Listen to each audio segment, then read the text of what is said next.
ఓం సాయిరామ్. ఆ సాయినాథుని ఆశీర్వాదంతో ప్రతి ఒక్కరూ కూడా ఆనందంగా, ఆరోగ్యంగా, అష్టైశ్వర్యాలతో ఉండాలని మనస్ఫూర్తిగా కోరుకుంటున్నానండి. అనంతకోటి బ్రహ్మాండ నాయక రాజాధిరాజ యోగిరాజా పరబ్రహ్మ శ్రీ సచ్చిదానంద సద్గురు సాయినాథ్ మహారాజుకి జై. ఈరోజు బాబా గారు మన కోసం అందిస్తున్న సందేశం ఏంటి అంటే, తల్లి, నీకున్న బాధలతో ఎన్నో నిద్రలేని రాత్రులు గడిపావు. నన్ను స్మరిస్తూ పడుకున్నావు. ఆయన నిద్ర రావడం లేదు బాబా అని నీ బాధని నా దగ్గర పెట్టావు. తల్లి, ఒక్క విషయం గుర్తుంచుకో. నీ ఒక్క సమస్య వల్ల, నీ ఒక్క బాధ వల్ల నీ 100 సంతోషాల్ని నీకై నువ్వు దూరం చేసుకుంటున్నావు. నీ సంతోషాలని దూరం చేసేది వేరే ఎవరో కాదు, నువ్వే. నీ ఆలోచనలే, నీలో పెట్టుకున్న బాధాకరమైన ఆలోచనలే. ఆ బాధని పక్కన పెట్టి ఎన్ని విషయాలు నీ యొక్క జీవన శైలిలో జరుగుతున్నాయి, వాటన్నిటినీ నువ్వు సంతోషంగా స్వీకరిస్తున్నావా? వాటిని తలుచుకొని నువ్వు సంతోషపడుతున్నావా? లేదు కదా. నీ ఆనందాన్ని చేతులారా నువ్వే దూరం చేసుకుంటున్నావు. కష్టాలు, బాధలు అనేవి తాత్కాలికమే. అవి వస్తూ ఉంటాయి, పోతూ ఉంటాయి. అలాగని నీ యొక్క జీవితాన్ని నరకంగా మార్చుకోవద్దు. నిమిషం మారచ్చు, గంటలు మారచ్చు, రోజులు మారచ్చు, నెలలు మారచ్చు, సంవత్సరాలు కూడా మారచ్చు. కానీ నీ యొక్క సంతోషం అనేది నిరంతరంగా ఉండాలి. ఇప్పుడు నువ్వు అనుభవిస్తున్న కష్టం తాత్కాలికమే. శాశ్వత సంతోషం ఉంది. అది మొట్టమొదటిగా నీ ఆలోచనల నుంచే రావాలి. ఇక నీ యొక్క కర్మఫలం తొలగిపోయినప్పుడు ఆ కష్టాలు కూడా నీకు ఇష్టాలుగా మారుతాయి. నవ్వినా కన్నీళ్ళు వస్తాయి, ఏడ్చినా కన్నీళ్ళే వస్తాయి. కానీ నవ్వించేవారు 4 రోజులు గుర్తుంటారు, కానీ ఏడిపించిన వారు మాత్రం జీవితాంతం గుర్తుంటారు. కాబట్టే దీని ఆధారంగానే తీసుకో. నీ యొక్క బాధలు మాత్రమే నీకు గుర్తుంటున్నాయి. నువ్వు ఇంతకుముందు అనుభవించిన సంతోషం అనేది నీకు గుర్తులేదు. కాబట్టి నీ శరీరం పూర్తి ఆరోగ్యంగా, మనసు నిండా ఆనందంగా ఉండాలి. ఇదే ఈ బాబా ఆశ.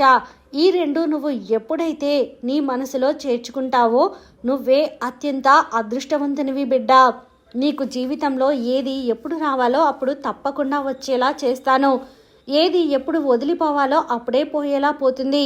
ఇందులో నువ్వు దేన్ని కూడా ఆపలేవనే ఒక సత్యాన్ని తెలుసుకో. నీ చేతుల్లో ఉన్నది ఒక్కటే. నువ్వు ఉన్నంత వరకు నీతో ఉన్న వారి విలువ తెలుసుకుని జీవించు. నీ విలువ పెంచుకో. నువ్వు సంతోషంగా ఉండు. నీ వారిని సంతోషంగా ఉంచు. ఇదే నీ చేతిలో ఉన్న ఒక అద్భుతమైన విషయం. అది నువ్వు చేసి తీరాల్సిందే. అలా కాకుండా ఎప్పుడూ కూడా బాధతో ఉంటే నీ జీవితమే కదా దుఃఖమయమయ్యేది. నువ్వు జీవితంలో శాంతిగా, మనశ్శాంతిగా బ్రతకాలి అంటే కొన్ని విషయాలు తెలుసుకునే తీరాలి. నీ బాబా ఇప్పుడు అవి చెప్పబోతున్నాను, మనసు పెట్టి వినమ్మా. నిర్లక్ష్యం చేయకు. అన్నీ మనసులో పెట్టుకొని పాటించు. నువ్వు అన్నీ తెలిసినా ఏమీ తెలియని వాడిలా ఉండాలి బిడ్డ. నీకు కొండంత తెలిసినా కూడా రవ్వంత తెలిసిన వాడిలా ఉండు. ఎందుకంటే శక్తివంతుడిగా ఉన్నా శక్తిహీనుడిగానే ఉండు. నీకు బలం లేదని అనుకొని తక్కువగా మాట్లాడాలి, ఎక్కువగా నేర్చుకోవాలి. ఇతరులు చెప్పాలనేది శ్రద్ధగా వినాలి.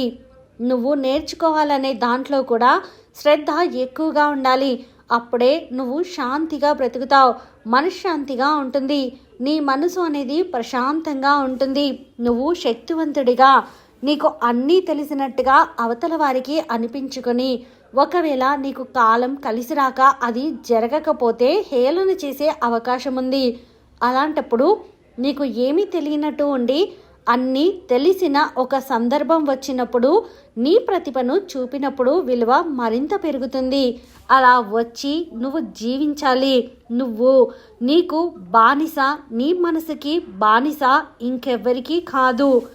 కాబట్టి నువ్వు ఎవ్వరికి భయపడాల్సిన అవసరం లేదు. నువ్వు నీ మనసుకి అలాగే ఆ పరమాత్మకు మాత్రమే బానిసగా ఉండు. అలాగే నీ చుట్టూ ఉన్న మాయ అనే ఒక ముసుగుని తొలగించు. ఆ మాయ ఏంటో తెలుసా? ఆ మాయని ఎవరైతే తొలగించుకుంటారో వాళ్ళ జీవితం నిర్మలమవుతుంది, మనసు నిర్మలమవుతుంది.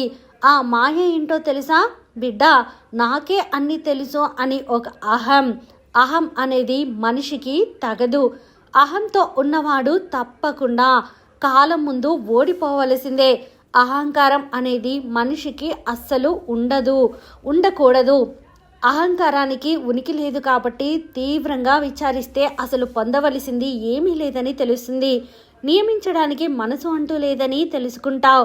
అసలు నీ ప్రయత్నమే లేదని గ్రహిస్తావు. అహంకారం అనేది ఎంత దూరంగా ఉంటావో దానికి నువ్వు అంత గొప్పగా ఎదుగుతావని గుర్తుంచుకో. జీవితంలో ఎప్పుడూ కూడా కష్టం బాధ లేకుండా ముందుకు వెళ్ళలేవు, జీవించలేవు. పడకుండా నడక నేర్చుకోగలవా? రక్తం కాకుండా సైకిల్ నేర్చుకోగలవా? దెబ్బ తినకుండా జ్ఞానం పెంచుకోగలవా? లేదు కదా తల్లి. అలాగే మాట పడకుండా మనిషి అవ్వలేరు. ఎందరో మాటలు, అవహేళనలు, హేళనలు అన్నిటినీ దాటితేనే జ్ఞానాన్ని పెంచుకోగలవు. నువ్వు ఎప్పుడైతే అవమానాలను ఎదుర్కొంటావో అప్పుడే నువ్వు రాటుదెలుతావు. అవమానాలని ఎదుర్కొంటేనే నీకు విజయం అనేది కూడా ప్రాప్తిస్తుంది. ఎందువల్ల అంటే ఆ అవమానాల నుంచే నువ్వు గెలవాలన్న తపన కూడా వస్తుంది. కాబట్టి ఓటమి చూడకుండా ఉద్యోగాన్ని తెచ్చుకోగలవా? 1, 2 సార్లు 3 సార్లు ఎన్నోసార్లు ప్రయత్నిస్తే కానీ ఉద్యోగం రాదు. కష్టం చేయకుండా భవిష్యత్తును నిర్మించుకోలేవు తల్లి. అలాగే కన్నీరు కార్చకుండా జీవితం అనే ఒక సముద్రాన్ని ఎవ్వరూ ఈదలేరు. నొప్పి లేకుండా జీవితంలో ఏదీ సాధించలేరు. ఇది తెలుసుకున్నవారు ఎప్పుడూ కూడా కష్టం అనే మాటని దూరం పెడతారు. కష్టం అనే మాట వాళ్ళ డిక్షనరీలో కూడా ఉండదు. అసలు అమ్మ కడుపులో 9 నెలలు యుద్ధం చేయకుండా బయటికి రాగలరా? మనిషి కడుపులో మొదలై కాటికి చేరే వరకు మనిషి అనుక్షణం ఓటమిని చవి చూడాల్సిందే. జీవితం అంటేనే నిరంతర యుద్ధం. ఆ యుద్ధంలో ఓటమి గెలుపు అనేది తాత్కాలికం. నువ్వు ఎంతవరకు పోరాడావు అన్నది మాత్రమే. దాన్ని బట్టే నీ విలువ సామర్థ్యం అనేది తెలుస్తుంది. అలా కాకుండా ఇది కష్టమని పోరాడకుండా ఉంటే నీ విలువ బయటపడేదెలా? నీ సామర్థ్యాన్ని బయటకు చూపేదెలా? కాబట్టి ఓటములకి, కష్టాలకి, దిగుళ్ళకి, బాధలకి వేటికి భయపడాల్సిన అవసరం లేదు. ఇతరులు మాట్లాడే మాటలకి, అవమానాలకి, హేళనలకి వీటికి కూడా భయపడాల్సిన అవసరం లేదు. నీ జీవితం గెలిచిన తర్వాత నిన్నే అందరూ కూడా ఆదర్శంగా తీసుకుంటారు. ఓడినప్పుడు నిన్ను అందరూ అవహేళన చేస్తారు.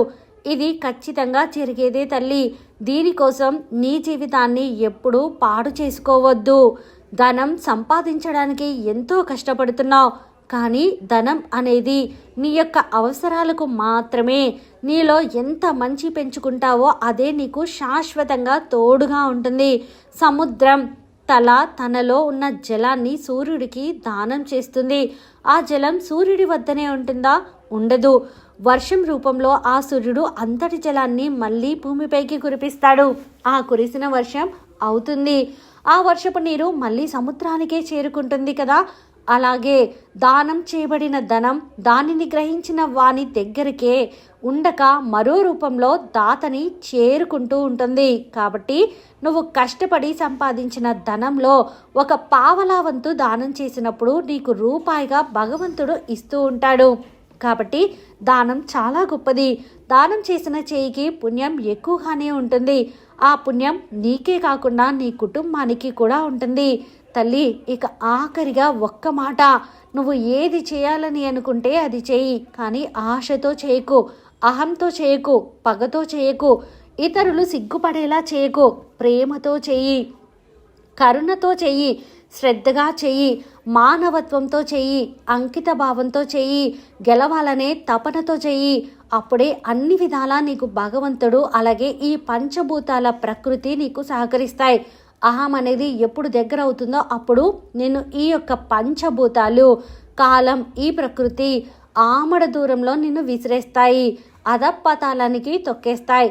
అహం అనే ఒక పురుగుని నువ్వు ఎంత దూరంగా ఉంచితే అంత మంచిది తల్లి.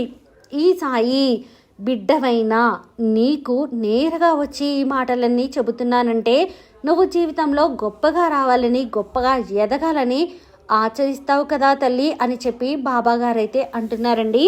ఈ వీడియో మీకు నచ్చితే ప్లీజ్ లైక్ చేయండి. మరికొంతమంది సాయి భక్తులకు వీడియోని షేర్ చేయండి. ఫస్ట్ టైం ఛానల్ని చూసిన వారు సబ్స్క్రైబ్ చేసుకుని పక్కనే ఉన్న బెల్ ఐకాన్ని క్లిక్ చేయడం అసలు మర్చిపోవద్దండి.